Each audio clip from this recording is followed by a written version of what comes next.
गंगापूर शहरात एक आगळावेगळा आणि उत्साहवर्धक कार्यक्रम पार पडला. नगराध्यक्ष संजय जाधव यांच्या वाढदिवसानिमित्त रामकथा महोत्सवात खास लाडू तुला कार्यक्रमाचं आयोजन करण्यात आले होते. गंगापूरचे नगराध्यक्ष संजय जाधव यांच्या वाढदिवसानिमित्त शहरभर उत्साहाचं वातावरण पाहायला मिळाले. विविध ठिकाणी नागरिकांनी त्यांचा सत्कार करत केक कापून वाढदिवस साजरा केला. सामाजिक, राजकीय तसेच सर्वसामान्य नागरिकांनी मोठ्या संख्येने सहभाग घेत शुभेच्छांचा वर्षाव केला.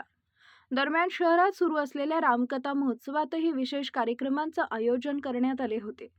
यावेळी संजय भाऊ जाधव मित्रमंडळाच्या वतीनं नगराध्यक्ष संजय जाधव यांची पारंपरिक पद्धतीनं लाडू तुला करण्यात आली. या अनोख्या उपक्रमामुळे उपस्थित भाविकांमध्ये विशेष उत्साह दिसून आला. या प्रसंगी आमदार प्रशांत बंब यांनी रामकथा स्थळी उपस्थित राहून समाधान महाराज शर्मा यांचे आशीर्वाद घेतले आणि नगराध्यक्षांना वाढदिवसाच्या शुभेच्छा दिल्या. कार्यक्रमाला अनेक नगरसेवक, प्रतिष्ठित नागरिक, विविध सामाजिक संघटनांचे पदाधिकारी आणि सर्वपक्षीय नेते मोठ्या संख्येने उपस्थित होते. एकूणच धार्मिक आणि सामाजिक वातावरणात साजरा झालेला हा वाढदिवस गंगापूरकरांसाठी विशेष आकर्षण ठरला.